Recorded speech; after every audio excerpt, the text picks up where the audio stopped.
Welcome everyone to this PHAP online briefing, which, as part of Humanitarian Evidence Week, aims to look critically at the concept, quality, and use of evidence in the humanitarian sector. My name is Marc Dubois, and I'll be your facilitator today on behalf of PHAP. I'm an independent consultant and analyst based in London, and PHAP, if you don't know, stands for the International Association of Professionals in Humanitarian Assistance and Protection. This event is made possible through the Geneva Humanitarian Connector, an initiative of PHAP supported by the Swiss Federal Department of Foreign Affairs. The Humanitarian Evidence Week is an initiative of Evidence Aid in collaboration with the Center for Evidence-Based Medicine to promote a more collective and efficient evidence-based approach in the humanitarian sector. Today's topic is an interesting one. We'll be exploring the concept of evidence-based approaches in the humanitarian sector, starting off with an introductory presentation by Paul Knox-Clark from ALNAP. Paul will briefly explain what we mean by evidence, and then highlight some of the basic issues affecting the quality and use of evidence in humanitarian action. His presentation will be followed by a discussion with a group of guest experts that I will introduce shortly, further explaining the main challenges and limitations that the use of evidence may have in our sector. Then I'll open up the floor to you, to your questions, and we'll have a Q&A with the entire group.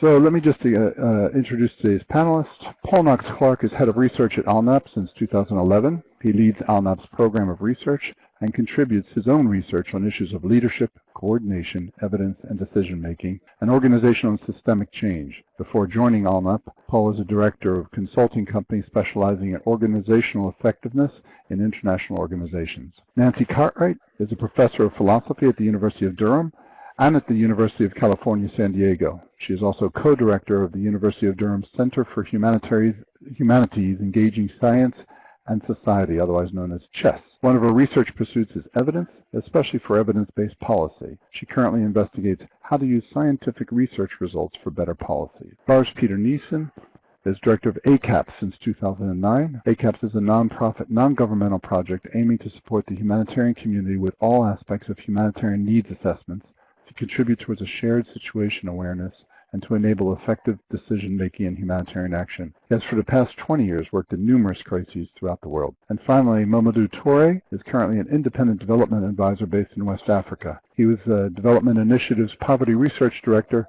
measuring the progress of people out of poverty. He's also worked with UNDP as executive director and was executive director of the African Forum and Network on Debt and Development. I'm going to get to Paul right now for his presentation, but before that, let me just say this is a very big topic and we can't cover all of it. So there's some really important issues like data security, information management, the ethics of research that we aren't necessarily going to be able to get to in depth today. They could all probably substantiate a full webinar, but we're going to let Paul introduce it, and let's see if we can cover some ground today. So, Paul, I think that's enough of an introduction, and the floor is yours. Thank you so much, Mark. A great introduction. It's also marvelous to see all people from all over the place in the left-hand panel, so quite terrifying, but let me see what I can do. What are we going to talk about? 4 areas, really, that I wanted to share. The first is what is evidence. The second, what is good evidence. And then 2 around challenges. 1 set of challenges around the quality of evidence in the humanitarian sector,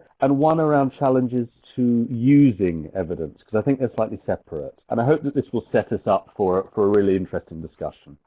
So, moving on, what do we mean by evidence? Well, the definition that ALNAP has used in our research on this is that evidence is information that helps to prove or disprove a specific proposition. And the important thing I think here is the difference between evidence and information. So the fact I'm speaking to you live here, that's information. I'm speaking to you. We have information on that. Now, if I were to be accused of a crime that happened at around 14:06 on Tuesday the 7th of November in Dakar, that piece of information would then become evidence that tended to disprove the proposition that I had committed the crime because I was online at the time. Similarly, if any of you were to say, oh, well, who's this Knox guy Clark? He's always doing webinars. The information that I'm doing a webinar now could then be used to support the proposition that I am always doing webinars. The point here is, of course, that until you've got a proposition, until you've got something you're trying to prove, there's just information.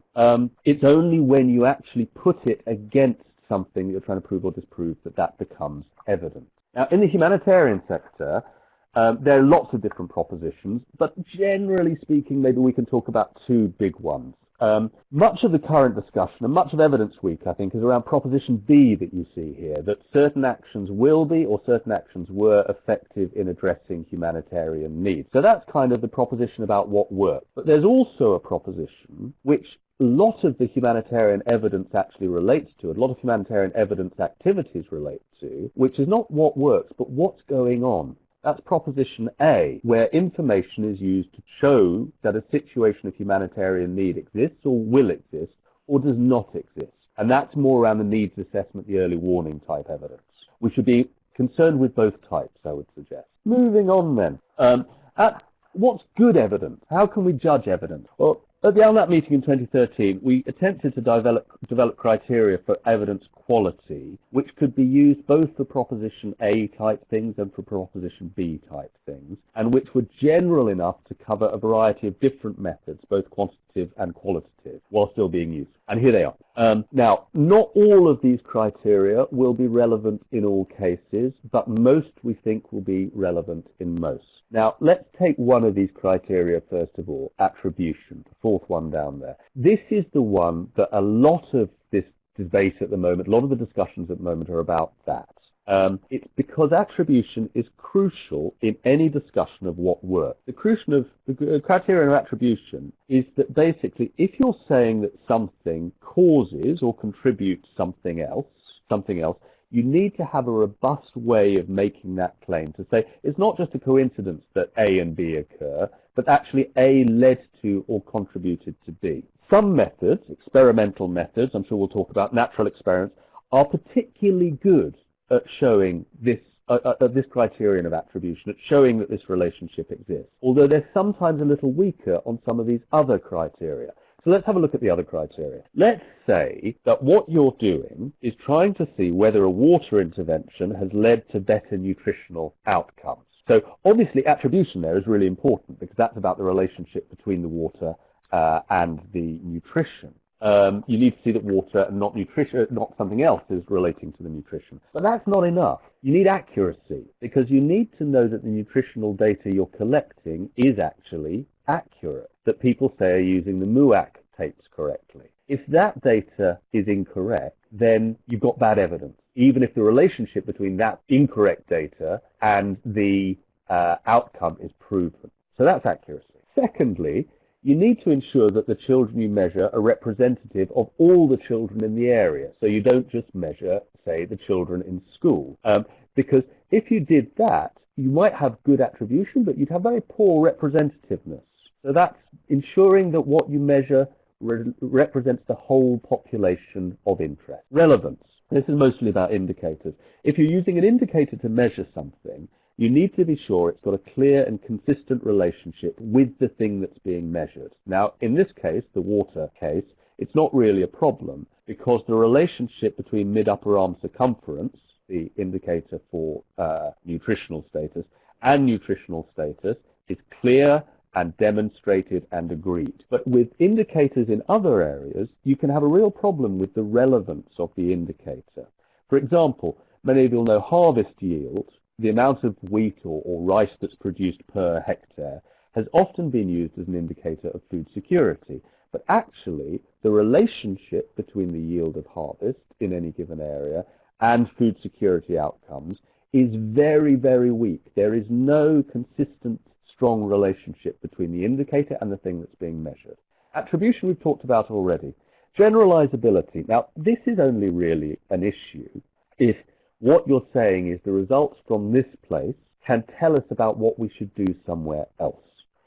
So if your water project is in Afghanistan and you want to do it the same in Zimbabwe because it worked in Afghanistan, you need to be able to make a strong statement as to why the things that you have found, the evidence you've found, is generalizable to other situations. And RCTs and experimental methods often find this quite challenging. We might come back to that. Finally, clarity around methods and concepts and methods. Good evidence is clear about how all of the 5 points above have been addressed. You can do all of those 5 things really well, but if you don't say in the evidence how you did them, other people cannot make a judgment on the quality of the evidence. And so you need to say how you've addressed those issues.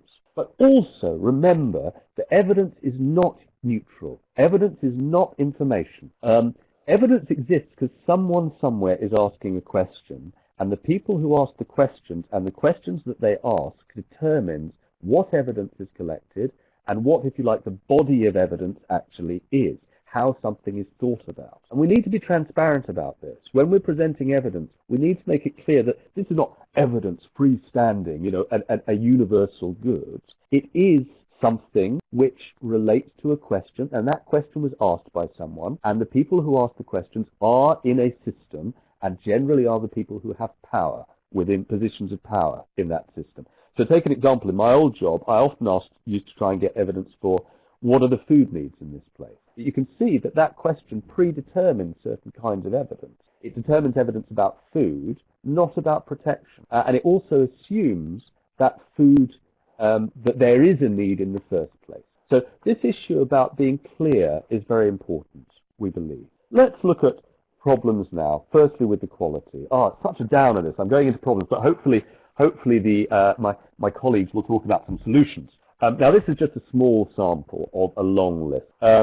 Research methodology is a specialist field. Professional water engineers, even professional M&E people, don't necessarily know research methodologies that will ensure the quality of evidence. And that means that often the evidential quality of information that's being collected on the ground is poor, according to one or more of those criteria. Secondly, access. I don't think I need to say very much about that. Many places it's hard to get access to get evidence, particularly on a longer term or consistent basis. Bias. Humanitarian action is an activity embedded in values, and it often takes place against the background of extreme need and in very high levels of politicization. And all three of those factors will tend to bias, tend to challenge us to the accuracy of the information, not just from the people who are providing it, but also from the researchers themselves who are collecting it. Consistency. Humanitarian action short-term, or at least it's a succession of short-term actions very often. And many kinds of information only really become evidence when they are set against long-term data series. So if you think about people's perception of housing, actually means much more when you know what their perceptions of previous housing was. Prices, yield data really require on knowing what has happened to prices and yields in the past. And if you're not able to collect evidence over years to create these time series, often you have very limited context for the piece of evidence you're collecting. Time pressure and changing context. Well, humanitarians often want information quickly, but collection and analysis of information are slow, and so often the information arrives too late, or often slow. Also, humanitarian situations tend to be more dynamic and more fast-moving than the research methods that are used in them. And so often, by the time evidence is ready, it's already out of date. Two more problems. The complexity of what's being measured. Quite a lot of humanitarian constructs, I'm thinking of things like protection, I'm thinking of food security, adequacy of shelter, they're quite complicated. They're not really amenable to a single measurement. They're combinations of different factors, and so they are difficult things to measure. And finally, ethical challenges, of which there are many. I think one important one is around informed consent. Is it really legitimate to believe that people in the kind of context, in humanitarian context, people affected by crisis, are really giving informed consent? Maybe that's something that we'll touch on later. Maybe it's another webinar. Finally, challenges to use. I'd just like to, as the academics say, problematize this a little bit. Because before outlining them, I'd just like to go to this first point, evidence-based or evidence-informed. I think one of the challenges to use is we have a somehow simplistic idea of how evidence ought to be used in the first place. This idea that decisions should be evidence-based often suggests a straight line where you have clear evidence, and that evidence almost makes the decision for you, because it tells you what's right and wrong. And I don't think most humanitarian decisions work that way. I think often humanitarian decision makers will be working with a number of different types and qualities of evidence about the same decision, and those might be pointing in different directions. And so the decision maker will need to weigh these things up and make judgments. So I'd rather say that it's the decision maker, not the evidence making the decision, and that really we should think about decisions being evidence informed rather than evidence based. Maybe that's contentious. But having said that, often either to base or inform decisions on evidence, the evidence just isn't there. It's not accessible to people making decisions where they're making the decisions, or it's not in a format which they understand and would be able to quickly use. Or it's there, but as we noted, it's not there at the right time. This has been, I think, maybe Lars Peter will talk about this a little bit, but it's been an issue particularly for assessment, some assessment approaches, which have been producing really good assessments, but just too late.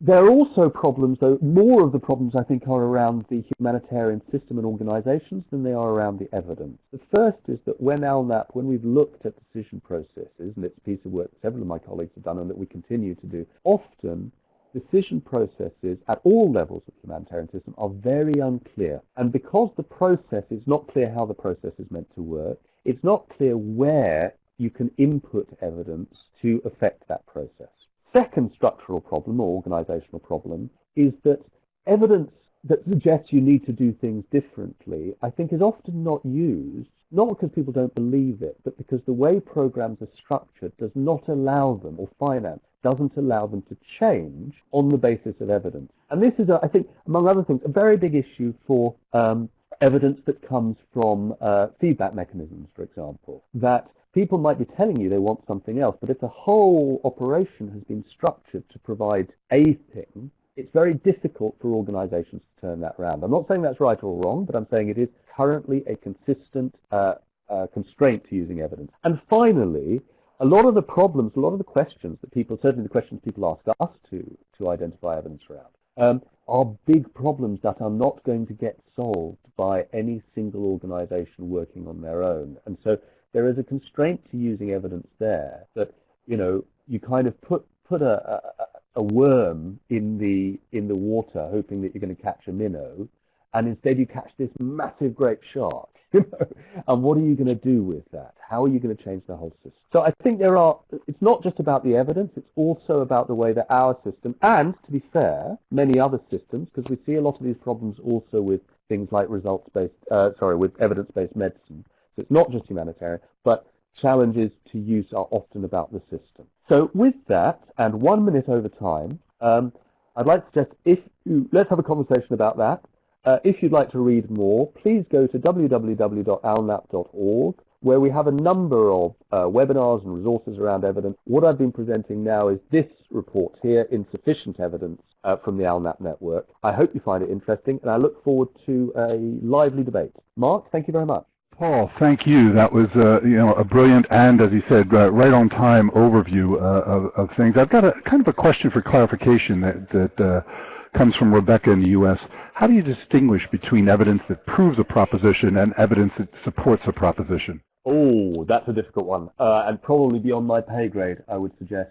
I think it probably relates to a degree on the nature of the proposition itself. In most humanitarian propositions, because the proposition is going to be about so many, Nancy might talk about this, I think, so many different elements coming together in a particular context, it would be almost impossible to prove. So what you have is a succession of hypotheses which you are continually improving or strengthening until the hypotheses come to a point where it is safe to action them. I don't think you would find proofs in the way that you find proofs in mathematics, and I don't think in many cases the support to the proposition would get to the level of support that you would get in many sort of medical areas, for example, where RCTs can provide a very, very close statistical correlation. Okay, thank you, Paul. I'm sorry to go above your pay grade on this. Listen, I wanted to just go back to the surveys we've done. I mean, at first, kind of a surprising result for me, at least, that a full 97%, actually it's over 98% of the people surveyed said that their organization places either a high or a moderate degree of importance on using evidence and making decisions. So, the message seems to have gotten through to the sector. At the same time, you listed out 6 qualities of how we judge the quality of evidence and the characteristics of it. And interesting here that in terms of where people have said their organizations have problems, 48% mention accuracy, 54%, almost 54%, representativeness, relevance, 31.4%, attribution problems, 42.5%, generalizability problems, 40.7%, clarity around the concepts, 37%. So, almost all organizations are placing a great degree of importance on evidence, and at the same time, it seems like quite a number of these issues are coming up. Is that something that you saw in your research, or did it surprise you? Yeah, that's something that we saw. And what we saw in the research, I think, mirrors these responses, that there are challenges across the board, and they are real challenges, both in terms of the methodological challenges and in terms of the challenges for getting the stuff used. What I would say is I think the nature of the challenges around those criteria does differ according to what you're using the evidence for. So, for example, the challenge of accuracy seems to come up quite a lot with assessment, evidence that's used for assessment. Challenges which are more around generalizability are a big evaluation challenge, because often your evaluation tells you that something worked or didn't work in one place, but it's hard to use that to actually create organizational policy because you don't know if it would work anywhere else. Similarly, attribution is a big issue for evaluation. So I think what we found is that the humanitarian sector is keen to use evidence, finds it difficult to create quality evidence, although there are many good examples of creating quality evidence, but it does find it difficult, and that depending on the nature of the evidence being collected, if it's for assessment, for early warning, for proving what works, these challenges will be, some of them will be greater and some of them will be less depending on the job. Thank you. I've got a question here from Raphael in Belgium, and it seems to sort of look at what you just talked about in a different way, and that is there a general lack of good quality evidence in humanitarian settings, or is it really that there's more of a problem of insufficient relevance attached to evidence by policymakers and humanitarian actors? And I guess that raises for me the issue of, do we have a cultural problem here? I mean, as I blogged the other day, how do we get this far down into the humanitarian project, and yet we don't use evidence, as a standard way all the time? We aren't being asked for evidence that what we do works, or that the decisions we made were based on some sort of evidence. Is this culture? Probably it is a bit. I'd be really interested to know what people's experiences are with this. From my side, yeah, probably it is culture, but culture doesn't exist for no reason, So to the degree that it is sort of embedded in the culture, I think the culture is marginally rational in some ways as well. Firstly, because a lot of the evidence because if we were to base everything on evidence, we'd have a problem, because very often we don't have the evidence available to make decisions, or not high quality evidence available to make decisions, and so alternative heuristics for decision making need to be used. Secondly, because we don't have the evidence in time or whatever. Because of the difficulty of it. Secondly, I think the culture might be slightly evidence avoiding, might one say, in some ways, although the poll suggests not, but in some ways because some definitions of evidence have tended to really be quite narrow, and to effectively exclude forms of information which don't fit into that box. So where do we put, for example, the perceptions and understandings of people affected by a situation, particularly if they're from a very different cultural background to ours? I used to do early warning work, and one of the things I wondered was, for all of the metrics and the indicators I was collecting, the people that they were being collected on behalf of, in inverted commas, had another way of doing early warning, which was following flying ants, seeing when the flying ants came out. Now, we didn't collect any information on that, but maybe that's actually very good evidence. So I think there is some justifiable skepticism about using evidence in the culture as well, because it does cut out certain, or it can be used as a way of invalidating certain forms of knowing.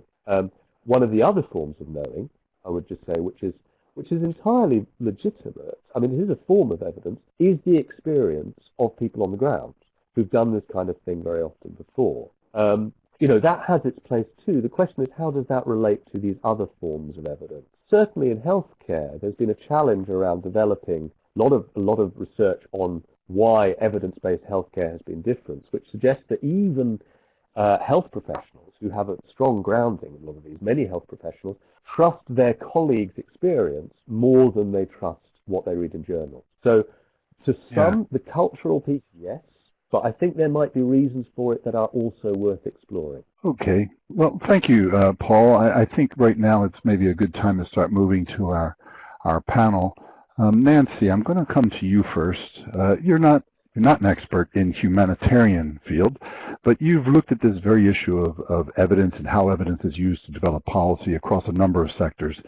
Is anything that Paul just sort of said, is it ringing a bell for you? It certainly does ring a bell for me, and I'm very concerned about the kind of problem that Paul and other people doing aid have to confront. I've spent decades studying causal inference, so that's Paul's attribution problem, which is how do you draw causal conclusions from research evidence, background knowledge, theory, conceptualization, contextual information, local information, lived experience. And it's a very difficult job. And it seems to me that what's being asked across very many policy areas is to do something that I think is well nigh impossible to do well. And I think we're probably putting the emphasis in the wrong place or wrong places when we're trying to think of how to do it. So I'm more concerned about quantity of evidence and how one digs it up than about the quality of evidence. Of course, no one wants us to use rubbish evidence, but I don't think that's the real problem. What I think is the real problem is that you're asked to do something in short times with small budgets and huge ignorance that it's very difficult to do well, even if you've got lots of time, lots of resources, and lots of background knowledge, because essentially what you're doing is social engineering, and that's bound to be harder than normal engineering, which we know if you want to build a laser, it takes a lot of time, money, and background knowledge. So the thing I worry about is when you're doing the humanitarian aid one, as well as lots of others, because I do this work on causal inference, I've been invited to a lot of really informative workshops and conferences. I've done something recently on Nature Conservancy, one on international agricultural interventions, international development, and UK child welfare. And I think you're all facing more or less the same problems, that you're asked to either make a prediction about the success of a policy or to evaluate after the fact the success of a policy, where there's a long causal chain from your policy to the ultimate outcome that you want. And the long causal chain makes real problems for either accurate prediction or evaluation. First, each link in the chain may well be and usually is fragile. The factors at each need propping up by support factors, and they require the right underlying structure. Thirdly, these factors will behave differently in different environments, and what they do in cases like yours requires a real understanding of many different kinds of, real understanding that comes from many different kinds of sources and is evaluated in very different ways. So some of the things you'll need to know about are purely physical, like the effect of worming tablets on worms in children's guts. Some is infrastructural, like I know of cases where social workers sending parents to parenting classes when the parents couldn't get to the classes because the buses didn't run at the time the classes were offered, or a story about Progressive offering conditional payments for parents to send children to clinics that didn't exist. So a lot of the problems are understanding what the infrastructure is. You've got to know the beliefs, norms, and knowledge of the people that you're dealing with. Do farmers understand how to use the seeds you've given them? Etc. You have to know the details of the lived experience of the people involved. What alternate uses are there for malarial bed nets, for instance? Or I know of cases where it's reported that by giving contraceptive information to women who then actually tried to use it or suggest using it were ostracized in their families. So you have this vast array of different kinds of factors that affect the success of that causal chain from start to finish. Many of them many of these different kinds all operating at once. And we don't know how to gather that evidence. We're not very good at getting it. We don't have programs that are laid out. We can assess quality of evidence in a randomized controlled trial, but worrying about quality when what we need is much more this panoply of quantity. And moreover, as Paul said, when you get it, if you did have it, we don't really know how to put it together. So when he said, how does evidence on the ground relate to research evidence? Well, we don't even know how to answer that, putting two kinds together, let alone this narrative for this long causal story. So my concern is really that you are being asked to do something and to do it well, that it's really impossible to do well. So I'm hoping we can send the word back to donors that, I mean, of course, one wants what evidence one can get, and we'd like to know that you're doing well, but it's really important not to think that you can actually answer these questions very accurately, and in particular with the resources at your command. Thank you, Nancy. That very uplifting view of the use of evidence. It's really, I think we all understand that the humanitarian sector doesn't work under lab conditions, right? It's very, very difficult, and I think you've done a really good job of just highlighting the number of factors that goes into some of the things Paul talked about, like whether it's generalizable, whether you can attribute your success to the actual factors that you put into it. Let me ask you, we've got a question here. In light of what you just said, Catherine in Switzerland wants to know, do you believe there's a good enough approach to the collection of evidence, given that resources are limited and that the conditions are quite difficult? Well, there's no approach which is good enough. It might be that on a given occasion, it's what you've got is good enough. Usually, I would imagine, particularly in the cases of humanitarian aid, that you have to act one way or another before it's too late, and you go with what you've got. But my thought is that if you're interested in making reliable predictions, I wouldn't fuss so much about the quality of evidence as to try and think through the various kinds of things that can go wrong and what little bit of evidence you can get about it, and don't really think that you can make accurate predictions. Be ready for failure. That's the thing, is that we know we fail a lot, and I don't think it's an accident that we fail a lot. We failed a lot trying to build the first lasers. Does everything you just said, on this topic of failure, also apply to failure? Meaning, you could run an experiment and it might appear successful, but it doesn't mean it will be successful anywhere else. That's kind of one of the gists that I got from what you said. But is the reverse also true? That you might run some research and show that whatever you were doing was failing, but that doesn't mean it would fail somewhere else. In other words, you really can't generalize from either experience. That's exactly right. Even in a case where you've got real laboratory control, failure to find an effect isn't finding that there is no effect. And moreover, for instance, when we do these randomized controlled trials, which are supposed to be the gold standard for causal attribution, there are two things to keep in mind. One is that what you actually are measuring in the randomized control trial isn't just whether the cause can really produce the effect in question, whether the worm pills will actually kill the worms, but also you almost always are finding that you're getting, in that very experiment, you measure an average, which means that so you say you get a 0 result and you're just getting an average. That means for some it did a lot of good and for some it did bad. So even in the experimental population, getting a 0 average doesn't mean that it's not affecting each and every individual in that population. But then I see. Moving from one population to another, something that doesn't work in one population might have failed to work for quite understandable reasons that don't exist in another population. Homework often doesn't work when the children are unmotivated and don't have quiet places to work and have other things to do with their time, whereas it works very well in my granddaughter's posh fee-paying school. I wish it would work better for my daughter, who is in a posh school.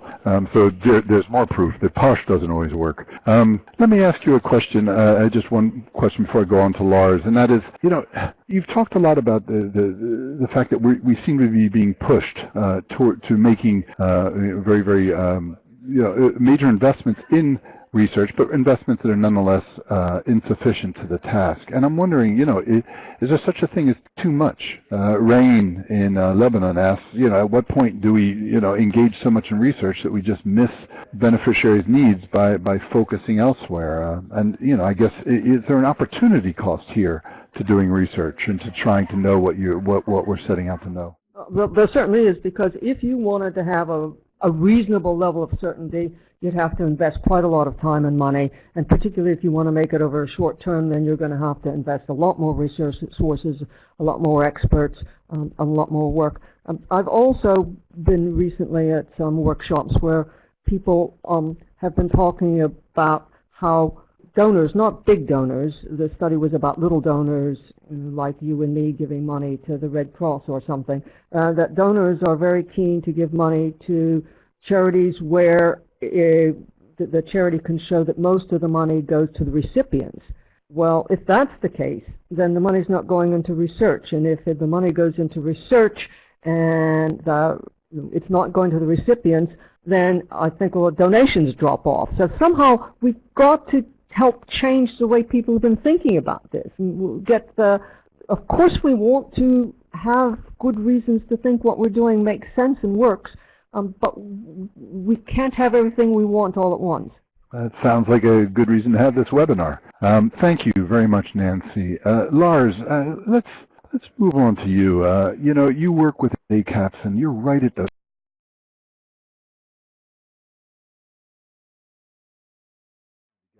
what's going on here? What's going on in this situation? How do you see this whole issue of the use of evidence and the gathering of evidence working out for you? Yeah, thanks, Mark. Yeah, it really spoke to me when Nancy talked about that impossible situation that we're in, because I think it is important to begin by recognizing that it is extremely difficult to make sense out of humanitarian crisis. They are very difficult events to actually come to terms with, to have a narrative about. And the few studies we have of how we make decisions, or the role that evidence plays in decision making, shows that it's probably quite a limited role evidence plays. There tends to be a very strong influence of institutional politics or national politics in decision making, and it's a strong tendency for path dependency, so we do more or less what we did last time, rather than actually basing our interventions on an evidence base. And I think Paul is probably right in saying that maybe talking about being evidence informed is a more realistic way of framing it. So it's difficult, and we don't seem to do it very well. That's the point of departure. I think what's interesting is to try to unpack why is that. And there I think the first thing that comes to mind is the information space we work in. I think there are three things that characterizes that for me. It's that it's very uneven. We always work with large known unknowns. There's a lot of stuff we don't know. Secondly, the information space is very dynamic. It changes all the time. And thirdly, we are frequently in situations where we have to make decisions under time pressure. So we don't really know what's going on. It changes all the time, and we have to do something quickly. That's a very difficult position to be in. And if you then on top of that add that we at least sometimes deal with what you could call black swan events, that we don't really understand the nature of the problem we're dealing with, then it is a really difficult thing to talk about being evidence-based in decision-making. I think that's not a bug, that's a feature. That's how it is. That's the space we work in. And the key is that we then design approaches that function in that space. And if we cannot produce evidence that is ingestible for decision makers who are extremely busy and stressed under the conditions I've just outlined, then it doesn't make sense what we do from an assessment in the assessment world. We have to look at how can we squeeze some evidence into the head of people who are under extreme pressure and help them make slightly better decisions. That's sort of our point of departure from ACAP. So that's the information space. I think there's another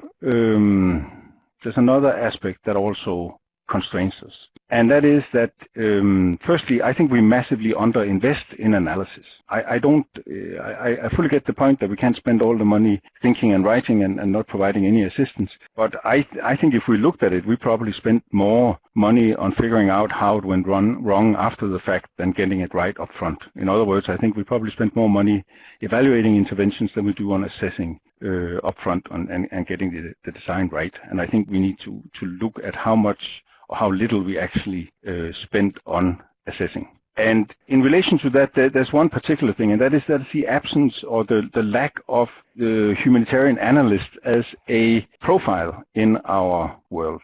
We have plenty of information managers, but we actually do not have very many analysts, people who are specialized in taking information, turning it into something that can be used for decision making and presenting it to decision makers.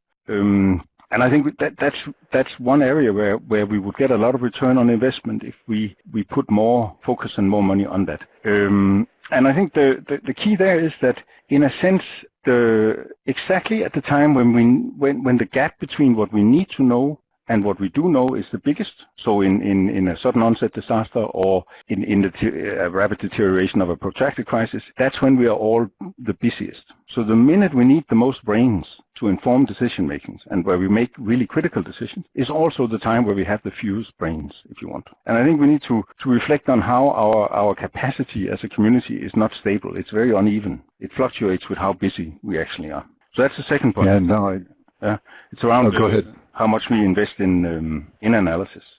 Then let me just ask you this, Lars. Sorry, can I just ask you, on analysis? I know I read that 3IE back in 2014, 3IE did a scoping study and found less than 50 studies that they would call robust and high-quality evaluations of humanitarian assistance programs. And that's after $100 billion of expenditure in over a decade. So it certainly supports your idea that we're not doing enough analysis. Picking up on what Paul said earlier, though, most of the analysis we seem to be doing is focused on programming. Is programming effective? And you're in particular concerned with the other end of that question, which is the very humanitarian question of are we doing the right thing here? Are we responding to the right needs and those most in need? Do I have you correct there? Yeah. And I think that breaks down at three levels that we need to think about. At the global level, I think the question we need to ask ourselves is, what's the evidence base for cutting the cake between different crises? We allocate funding between 40, 50 different contexts. How's that done? What's the evidence base for that? How do you compare Burundi with Syria with the Philippines? How do you do that? And then secondly, at the crisis level, how do we allocate resources between different sectors, different geographical areas, and different target audiences? So displaced persons need shelter in the north.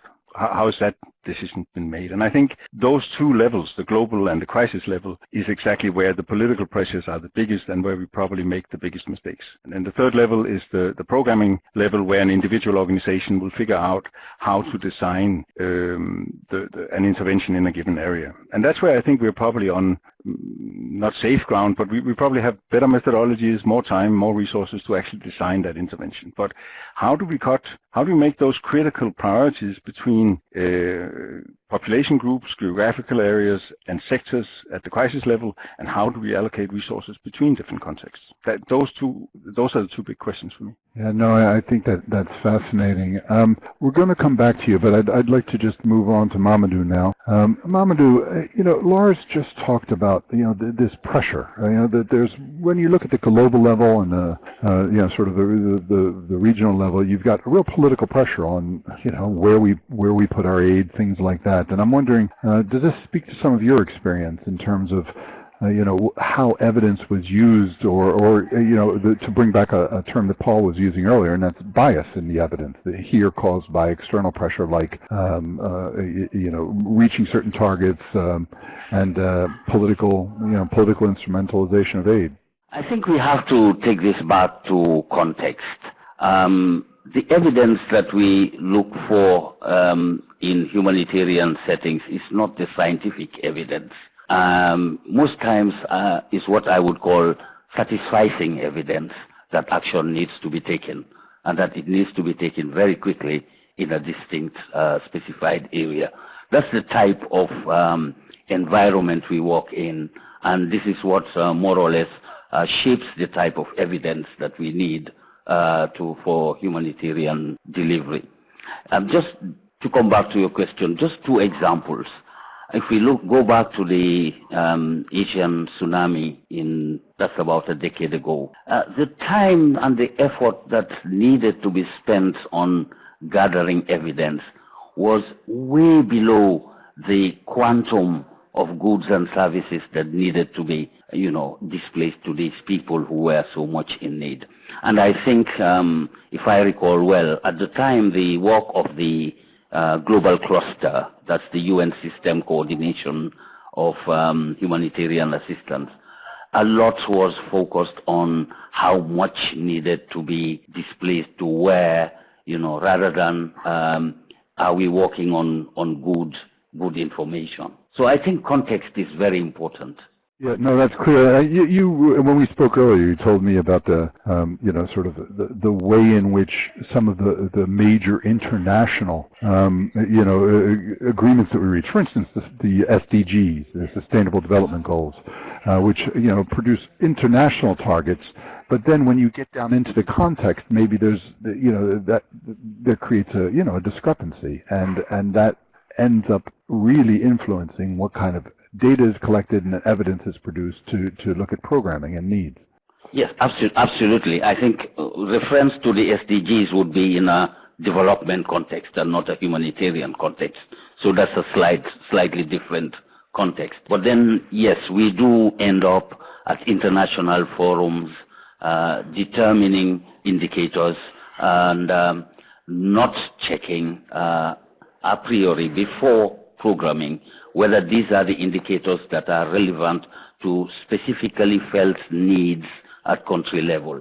So we end up having a situation where a whole development process is driven from the outside, and the question of relevance is only asked halfway through the implementation of the program, or right at the tail end of the program, when countries are required to be accountable for resources that have been deployed in their respective countries. And, I know you've done a lot of research in the field. When Lars was just speaking, he talked a lot about time pressure and this environment of uncertainty and difficulty. I mean, do you have any experience with that, where you just aren't, you're asked to produce evidence, but you're also given very, very little time? And what does that mean, in real terms in terms of the quality of the evidence? Yes, I think time pressure is the most difficult one to deal with in humanitarian settings. And it determines whether the quality of the evidence we have tells the story of the full scale of the intervention that needs to follow up. I'm just thinking of the 2007 post-electoral violence in Kenya, when all of a sudden, within 48 hours, people were being killed. A huge number of IDPs was formed within the country. People had no ideas where IDPs were located, who was where. And in such situations, you only work on satisfying evidence. Evidence, for instance, that in Western or in Nyanza, there has been a huge outburst, and that most probably there would be more IDPs there, people wanting to move from Nyanza to another region in Kenya, and then focusing our resources on getting those people out of there.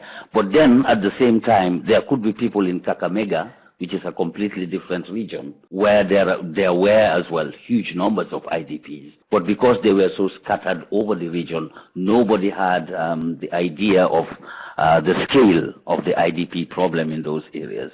And it was only realized much later that a lot of damage had been done because people had focused on where we expected the number of IDPs to be more, and overlooked other pockets where Kikuyus or Luos were, sort of locked up in hostile territory. So yes, we do.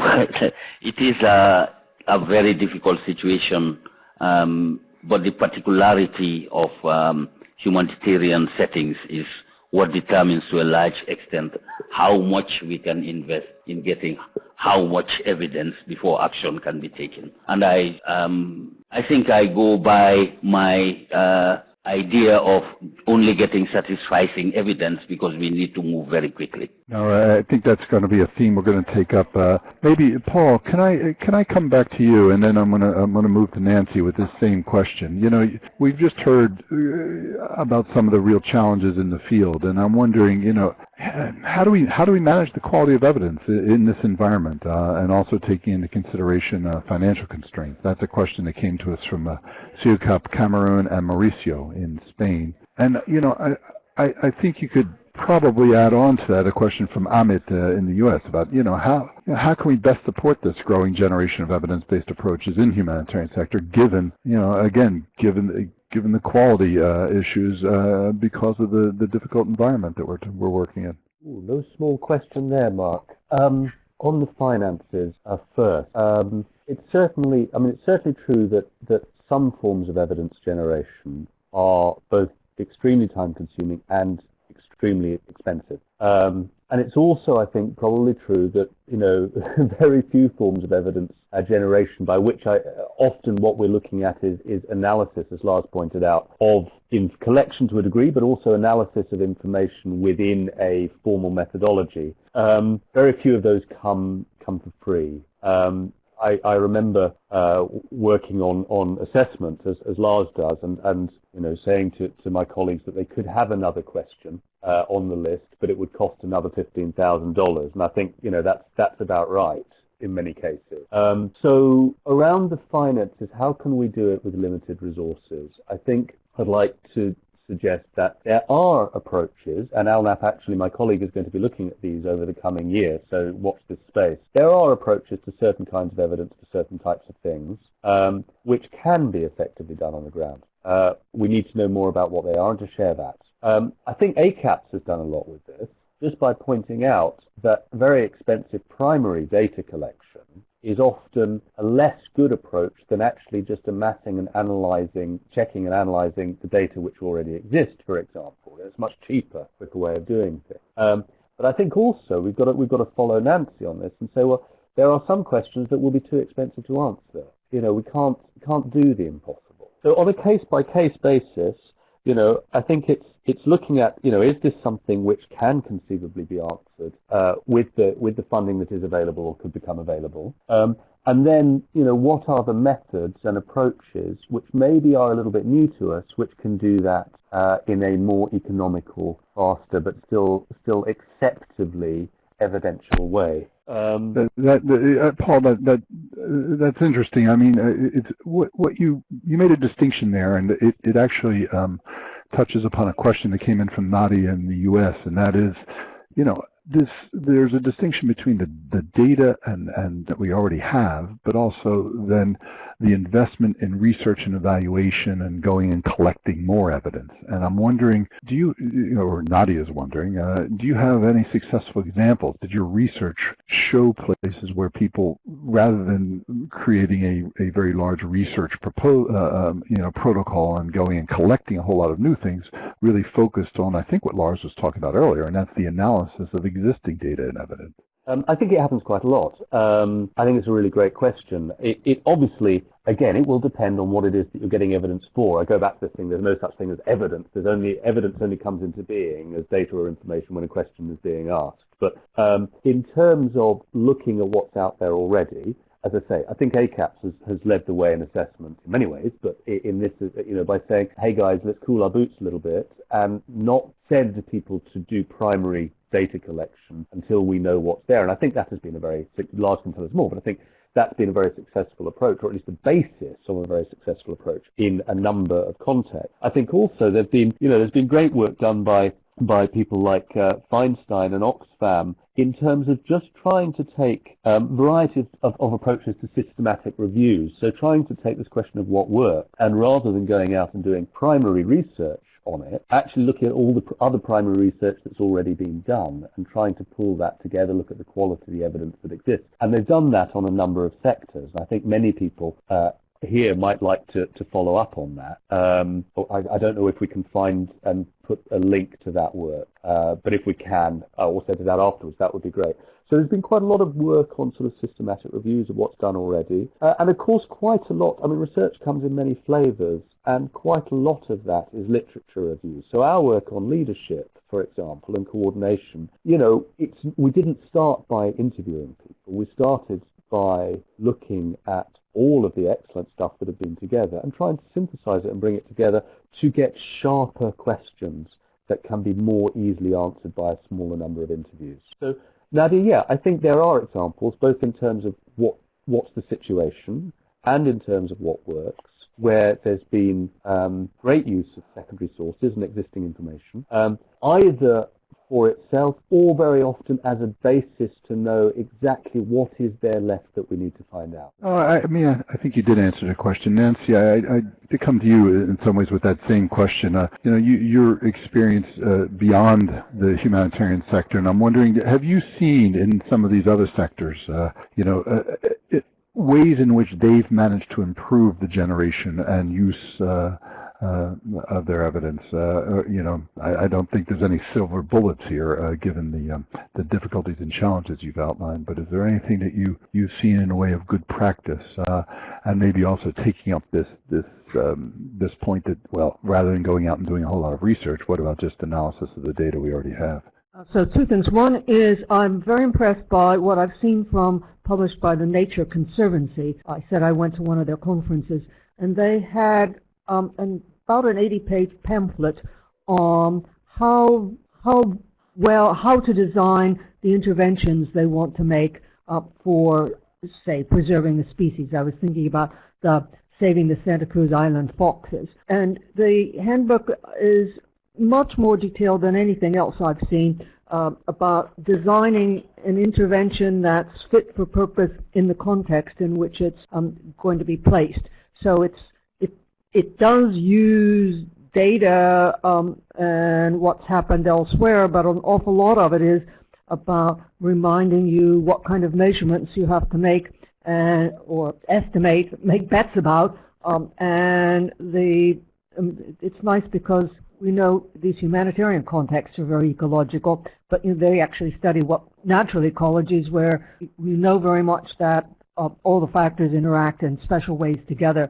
So I strongly recommend having a look at that and seeing the kinds of ways they suggest moving from start to finish of a causal diagram of how to predict what might be best to do, what needs to be done, what might best be done, and what's likely to happen when they start acting. Now that takes time, and often, and I think in crises you won't have that time, but still, it's a good model. No, that makes sense to me. I mean, obviously it's difficult under crisis conditions, but what it sounds like is that they've described a very thorough theory of change there, as opposed to, sometimes I've seen in our own business theories of change that are essentially one paragraph.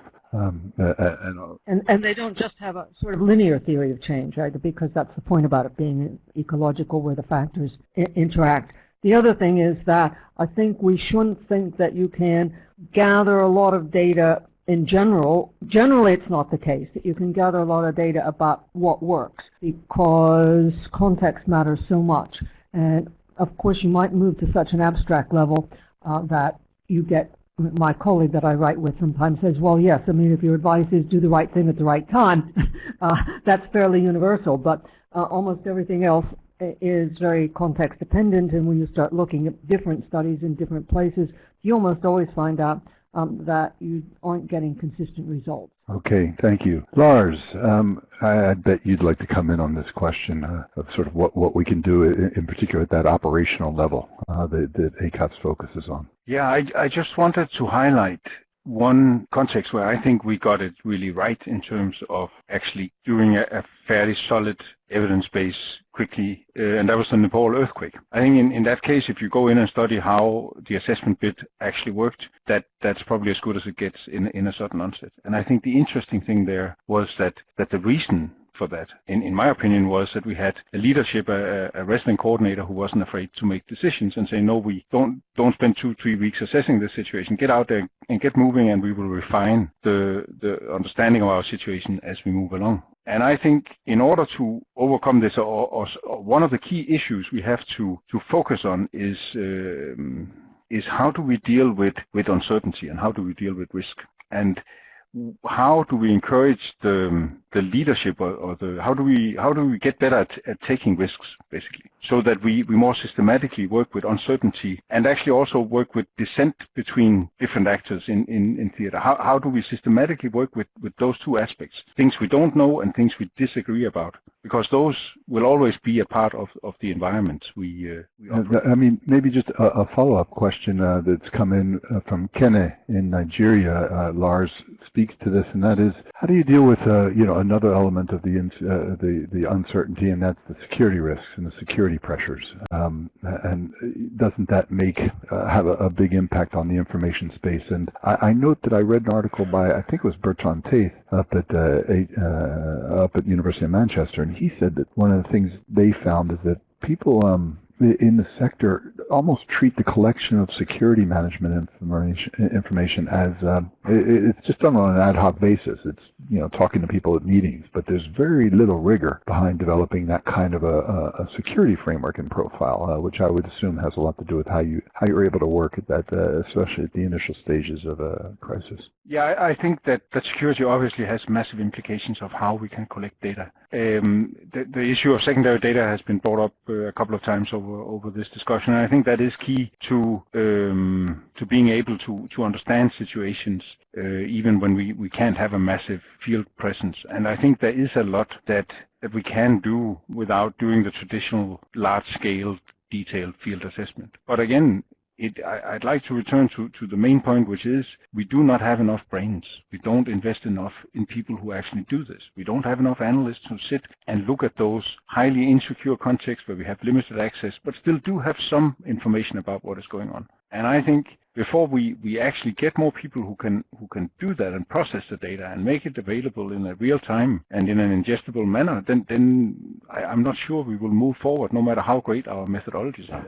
It's a good point, and maybe I'm going to take that same point over to Mamadou. The bigger point that we're trying to talk about here is good practice, and how do we move forward towards good practice. But there's also just this point about analytical power and resources, and you've been involved with people like development initiatives and things like that. Do you have any reflections on this? Yes, I think it's a good point being made by Lars that there is not enough investment in analysis, and in analysts in particular. And I think having that sort of human resource base in organizations would help, do preemptive research, if I can put it that way, in areas, zones that are considered to be high risk. But there is also the use of strong knowledge management systems within organizations, and the development of knowledge management products which help to standardize what is known, what is unknown, what worked in certain contexts and what didn't work. And this knowledge base can then be analyzed at a more appropriate time to try to forge frameworks that would help improve humanitarian action. If I just mention an example of the UN system where we have what they call guidance notes and practice notes, which really look at past interventions and sort of catalog what worked, what didn't work, not only based on UN action, but based on all humanitarian actors in the field. And I think this helps to develop methods and approaches which are then widely disseminated within the organization. There is also the strategy of building partnerships for coordination of knowledge, like knowledge networks. The global cluster system is one example, which works not only on delivery of goods and services, but also on methods of doing rapid assessments, for instance, and I think which help to guide interventions based on past knowledge. Of course, every humanitarian situation is a new situation, but then there are some basics from past experience that can help to guide action in such instances. And I think late, building open data systems is helping to share knowledge across organizations, across practitioners. And this certainly helps to build a knowledge base in order to improve interventions.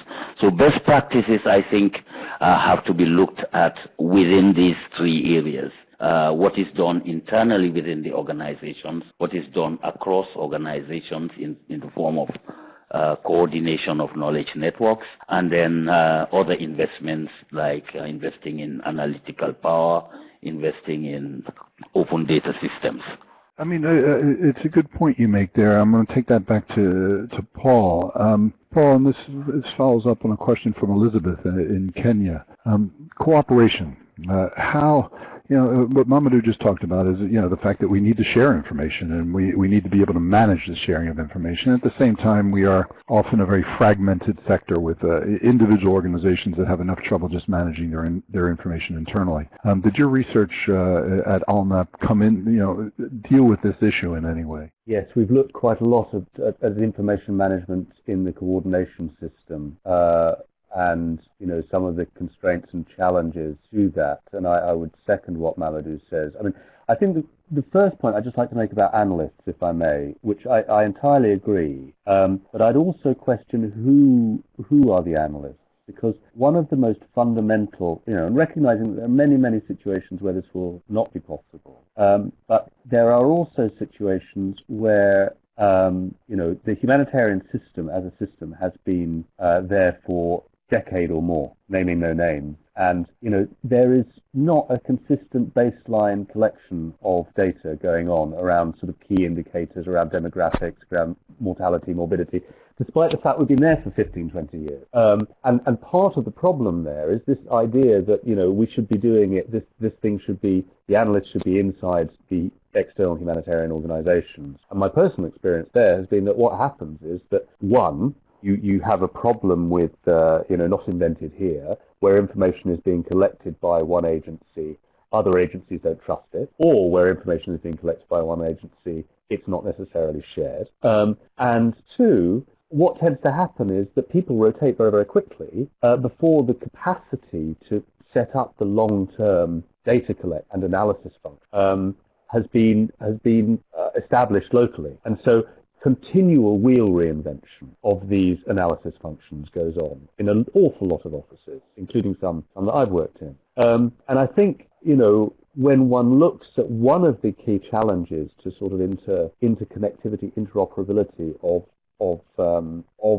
this sort of evidence area, is that it is being done in a very atomized way, organization by organization, and a very externalized way. And third-party organizations, I think, have an awful lot to be said for them, and particularly third-party, that is, to the humanitarian intervention organizations, particularly where there is the ability to build a capacity locally, which is going to be there and to continue to be there, and to be able to establish data over time. And I would hope that, many of our efforts in the area of information and evidence and data and evidence would go in that direction. Because I think, when that function has been separated, has been made long-term and separate from individual agencies, and it is perceived to be more neutral, and it can also produce stuff over time. I don't think that's the whole answer. I think there is a place in agencies for more analysts, and I think I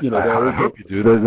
That's how I pay my London rent, there, Paul. You're touching on some difficult ground. Here, and I know that I don't want to sound too sort of étapé les analystes sort of thing, but at the same time I think we look too much at our own organisation on this topic as on others, and should be looking at two questions. The first question should always be, how can we build capacity for long-term evidence in country, because who owns the knowledge of a country if it's not the country itself? Who knows the knowledge of a people if it's not the people themselves? So that should be the first piece. And then only then the second piece should be about the coordination and sharing of information between different. And I think sometimes we go for the second part first. Thank you, Paul. We're coming towards the end of this webinar, and I'm going to ask each of you to give a few comments, brief comments. I'll start with Mamadou and then go to Lars and then Nancy and to you, Paul, to finish up. And you know, I don't want to direct where you take your comments, but one thing that's come up is, okay, it's from Ashley in the U.S. Aren't we preaching to the choir here to a certain extent? And how do we involve the donors and change the way in which donors are placing pressure on organizations to produce evidence, the resources that they are, the resources that they are, making available to be able to do that in a reasonable way, but also just, the expectations of the sector and how do we influence that? In other words, how do we move forward with the things that are being pushed upon us? It's not the question you have to answer, but just if you have some thoughts around that, how does the humanitarian sector develop for itself? An approach to evidence-based humanitarian action and evidence-informed humanitarian action that makes sense within its resource constraints and within, as Laura has very well described, a very difficult information environment. So I'm going to start with you, Mamadou, and then we'll work back through everyone to Paul. Yes, I think in a general sense, this is all about the question of the principal agency relationship in evidence production in humanitarian settings. And I mean, really, we underestimate its importance and what bearing it has on the quality of evidence that comes out of work in humanitarian settings. Donors are incentivized to get this type of evidence, to report back to their principals on what use they have put of the resources that were made available to them. And governments are held accountable by their citizens, and humanitarian agencies are held accountable by their funders, etc. So it's quite a tricky thing, but I think we need to look at what type of principal agency relationship are we talking about here. No, I mean, if you want, maybe just 30 seconds, one final comment there, Mamadou. We've got about 2 minutes per person, that's all. Yes, we see this very clearly in the recent drive by donors for impact reports, and I think that is driving the evidence collection to risky standards, because we have examples of cases where governments have reported wrongly on outcomes of specific programs, just to satisfy the donor that the funds had been put to good use. It's a good point. This is a risk that, there's a really good point. And this is a risk that we do need to, No, thank you, Mamadou. I should note that there's an interesting paper that was produced by two researchers, I think Justin Sandifer and Amanda Glassman, and the title of that is The Political Economy, Bad Data. And in a world where countries receive their aid on the basis of the success in delivering on previous funding, then there's a lot of pressure to make sure that that data makes it look as if there was success. Lars, a few last. Yeah, on maybe a few aspects of the donor-agency relation, which is very complex, so I won't pretend to give a full answer to that. But I think at least part of the issue we have is a breakdown of trust between the donors and the major agencies. And I think that's one of the reasons that we have seen needs assessment be fairly high on the policy agenda over the past 10 years. I don't think we can fill that gap, that trust gap, with more and more sophisticated methodologies. I think we have to find a way, because the situations we work in are so difficult that we will never be able to do something which is great and good.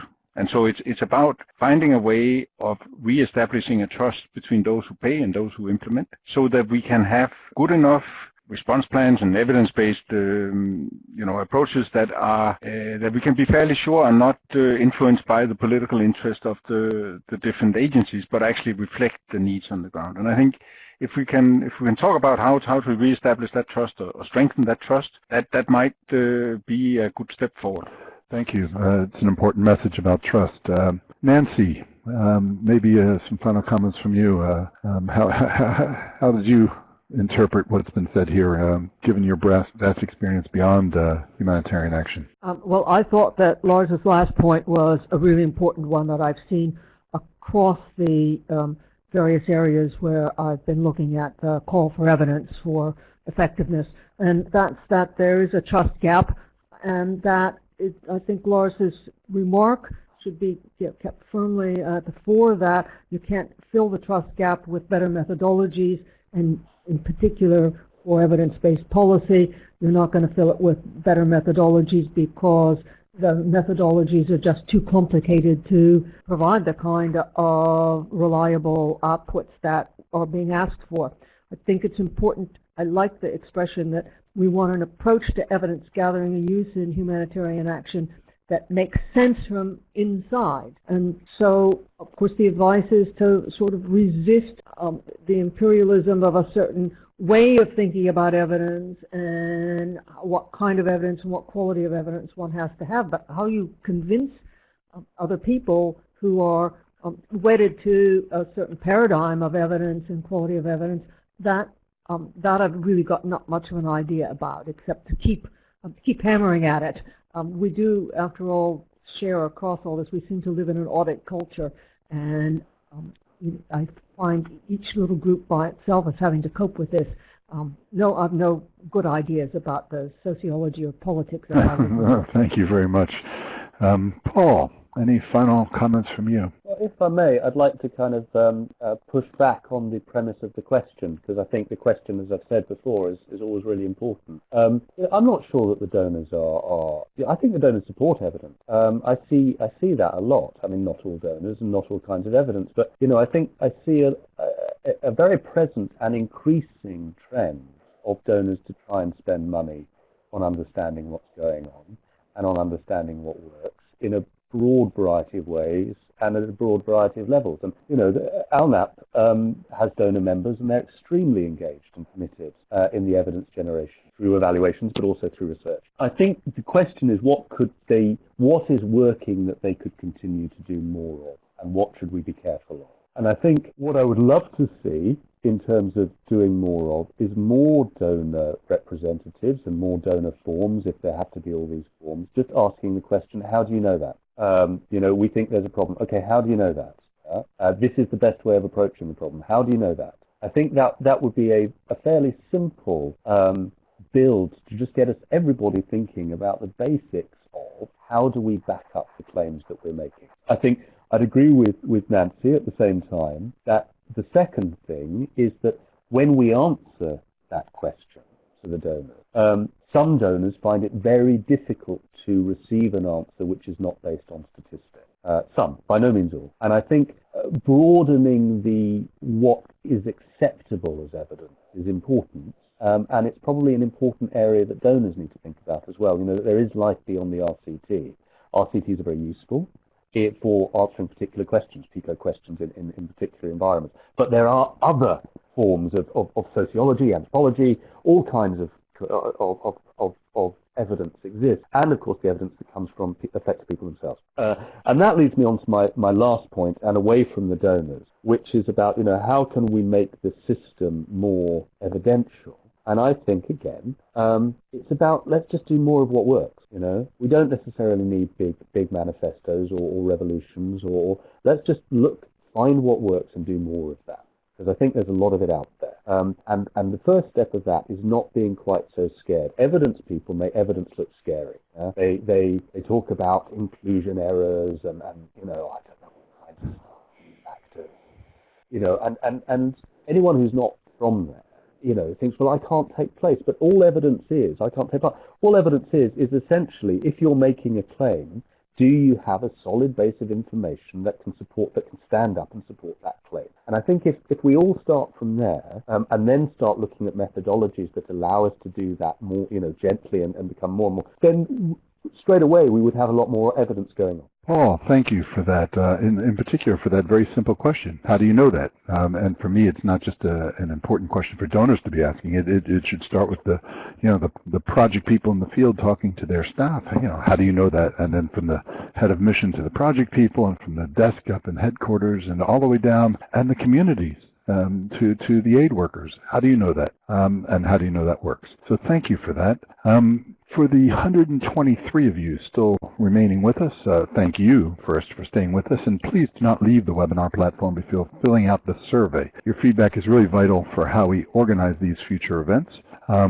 Also, the audio and video recordings of today and the resources mentioned in this webinar will be available in the next few days on the event page, and you can see that right now on your screen. And finally, I'm going to give a little plug on Thursday. That's November 9th. I will be facilitating the last session of the learning stream on humanitarian coordination, which will focus on how NGOs can better engage and interact with government-led coordination structures, and on NGOs' role in the refugee coordination model. The event will feature presentations by Paul Harvey from Humanitarian Outcomes, Vikrant Mahajan from Sphere India, Arafat Jamal from UNHCR, and Patricia Roy Akulo from the ACT Alliance Uganda Forum. And I think it's going to be a really interesting webinar, so please join us. And you can read more on this session and register now by clicking the link that you see on your screen. So again, thank you all who have been tuned in and submitting your questions, and for your proactive involvement and taking part in the polls. And of course, thank you very much, Lars, Mamadou, Nancy, and Paul, in particular Paul, for your presentation. Again, please everyone fill out the survey. And from me here in London, on behalf of PHAP and Evidence Aid, thank you very much for joining.